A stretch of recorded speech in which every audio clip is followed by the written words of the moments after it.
सनातन धर्म प्रेमियों, आप सभी को सादर जय सिया राम।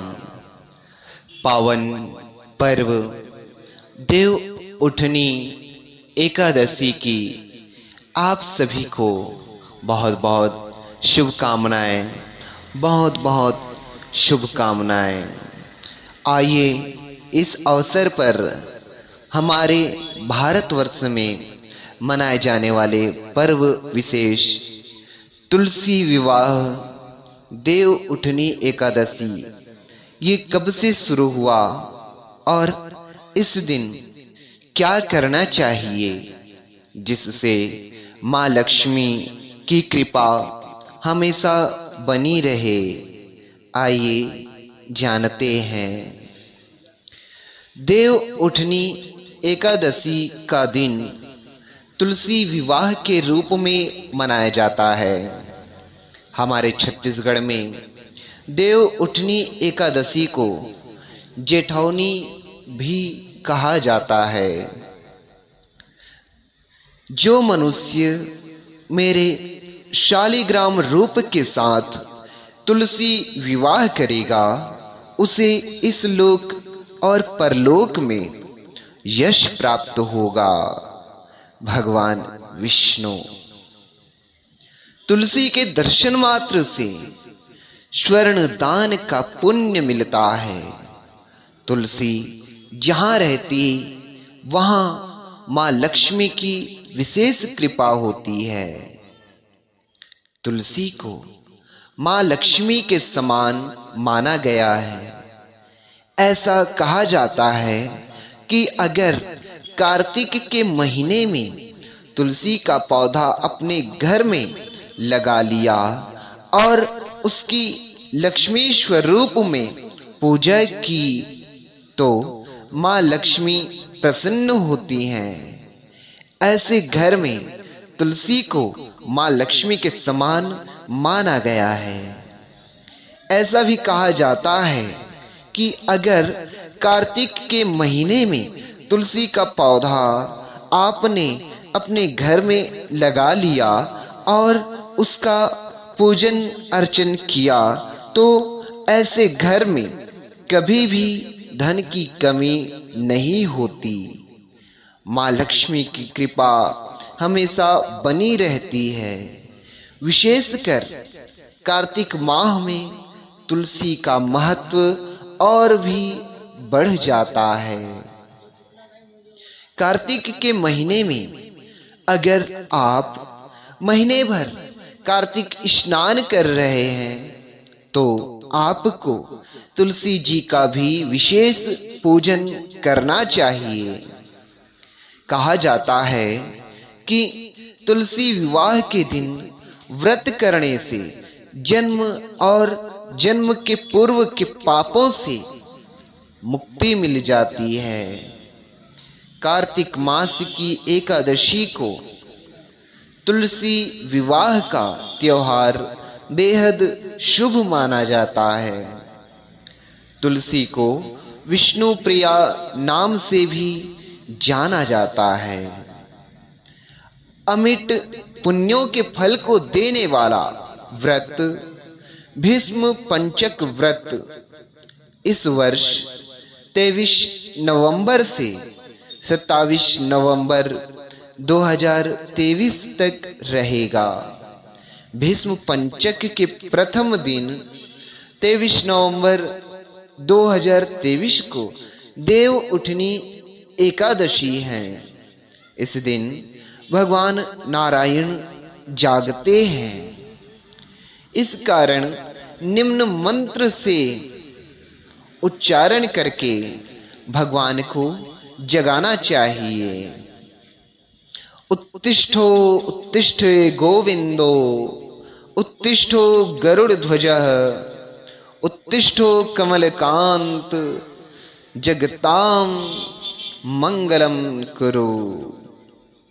अर्थात हे गोविंद उठिए, हे गरुड़ ध्वज उठिए, हे कमलाकांत निद्रा का त्याग कर तीनों लोकों का मंगल कीजिए। देव उठनी एकादशी के दिन संध्या के समय भगवान विष्णु की कपूर आरती करने से अकाल मृत्यु, एक्सीडेंट आदि के भय से सुरक्षा होती है। अब आइए जानते हैं तुलसी विवाह की कथा। एक बार शिव ने अपने तेज को समुद्र में फेंक दिया था। उससे एक महातेजस्वी बालक ने जन्म लिया। यह बालक आगे चलकर जालंधर के नाम से पराक्रमी दैत्य राजा बना। इसकी राजधानी का नाम जालंधर नगरी था। दैत्यराज कालनेमी की कन्या वृंदा का विवाह जालंधर से हुआ। जालंधर महाराक्षस था। अपनी सत्ता के मद में चूर उसने माता लक्ष्मी को पाने की कामना से युद्ध किया, परंतु समुद्र से ही उत्पन्न होने के कारण माता लक्ष्मी ने उसे अपने भाई के रूप में स्वीकार किया। वहां से पराजित होकर वह देवी पार्वती को पाने की लालसा से कैलाश पर्वत पर गया। भगवान देवाधिदेव शिव का ही रूप धरकर माता पार्वती के समीप गया, परंतु मां ने अपने योग बल से उसे तुरंत पहचान लिया तथा वहां से अंतर्ध्यान हो गई। देवी पार्वती ने क्रुद्ध होकर सारा वृत्तांत भगवान श्री विष्णु को सुनाया। जालंधर की पत्नी वृंदा अत्यंत पतिव्रता स्त्री थी। उसी के पतिव्रत धर्म की शक्ति से जालंधर न तो मारा जाता था और न ही पराजित होता था। इसीलिए जालंधर का नाश करने के लिए वृंदा के पतिव्रत धर्म को भंग करना बहुत आवश्यक था। इसी कारण भगवान विष्णु ऋषि का वेश धारण कर वन में जा पहुंचे, जहां वृंदा अकेली भ्रमण कर रही थी। भगवान के साथ दो मायावी राक्षस भी थे, जिन्हें देखकर वृंदा भयभीत हो गई। ऋषि ने वृंदा के सामने पल में दोनों को भस्म कर दिया। उनकी शक्ति देखकर वृंदा ने कैलाश पर्वत पर महादेव के साथ युद्ध कर रहे अपने पति जालंधर के बारे में पूछा। ऋषि ने अपने माया जाल से दो वानर प्रकट किए। एक वानर के हाथ में जालंधर का सिर था तथा दूसरे के हाथ में धड़। अपने पति की यह दशा देखकर वृंदा मूर्छित होकर गिर पड़ी। होश में आने पर उन्होंने ऋषि रूपी भगवान विष्णु से विनती की कि वह उसके पति को जीवित करें। भगवान ने अपनी माया से पुनः जालंधर का सिर धड़ से जोड़ दिया, परंतु स्वयं भी उसी शरीर में प्रवेश कर गए। वृंदा को इस छल का तनिक भी आभास न हुआ। जालंधर बने भगवान के साथ वृंदा पतिव्रता का व्यवहार करने लगी, जिससे उसका सतीत्व भंग हो गया। ऐसा होते ही वृंदा का पति जालंधर युद्ध में हार गया। इस सारी लीला का जब वृंदा को पता चला तो उसने क्रुद्ध होकर भगवान श्री विष्णु को हृदयहीन शीला होने का श्राप दे दिया। अपने भक्त के श्राप को भगवान श्री विष्णु ने स्वीकार किया और शालिग्राम पत्थर बन गए। सृष्टि के पालनकर्ता के पत्थर बन जाने से ब्रह्मांड में असंतुलन की स्थिति हो गई। यह देखकर सभी देवी देवताओं ने वृंदा से प्रार्थना की कि वह भगवान विष्णु को श्राप मुक्त कर दे। वृंदा ने भगवान विष्णु को श्राप मुक्त कर स्वयं आत्मदाह कर लिया। जहां वृंदा भस्म हुई वहां तुलसी का पौधा उगा। भगवान विष्णु ने वृंदा से कहा, हे वृंदा, तुम अपने सतीत्व के कारण मुझे लक्ष्मी से भी अधिक प्रिय हो गई हो।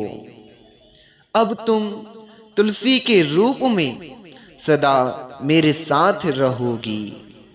तब से हर साल कार्तिक महीने के शुक्ल पक्ष एकादशी देव उठनी के दिन तुलसी विवाह के रूप में मनाया जाता है। जो मनुष्य मेरे शालिग्राम रूप के साथ तुलसी का विवाह करेगा उसे इस लोक और परलोक में विपुल यश प्राप्त होगा।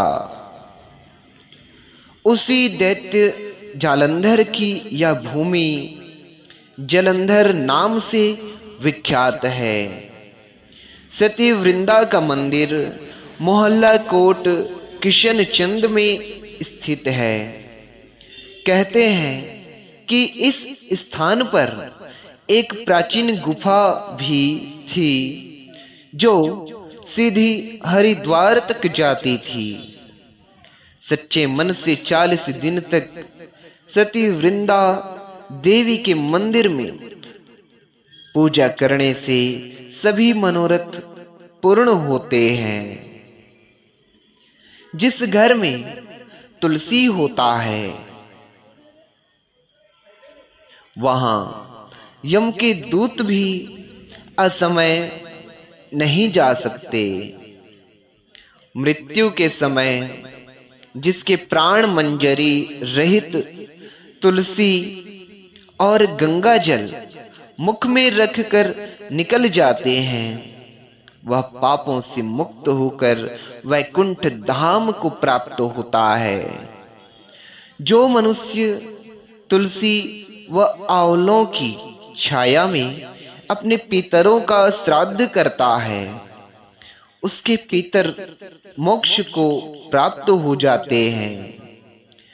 तुलसी के दर्शन मात्र से स्वर्ण दान का पुण्य मिलता है। तुलसी जहां रहती वहां मां लक्ष्मी की विशेष कृपा होती है। देव उठनी एकादशी के दिन जो शाम को संध्या के समय भगवान विष्णु की आरती करता है उन्हें एक्सीडेंट आदि से सुरक्षा होती है। तुलसी से वास्तु दोष दूर होते हैं। तुलसी के एक पत्ते के सेवन से भी कई बीमारियों से सुरक्षा मिलती है। तुलसी की हवा से भी सूक्ष्म कीटाणुओं से रक्षा होती है। इसलिए हर घर में तुलसी होना चाहिए। संत श्री आशाराम जी बापू आश्रमों द्वारा घर घर तुलसी लगाओ अभियान भी चलाया जाता है। बापू जी के साधकों द्वारा देश भर में 25 दिसंबर को तुलसी पूजन दिवस भी मनाया जाता है। तो सनातन धर्म प्रेमियों, ये रहा देव उठनी एकादशी एवं तुलसी विवाह का कथा वृत्तांत। जय श्री राम, जय श्रीमन्नारायण, जय श्रीमन्नारायण।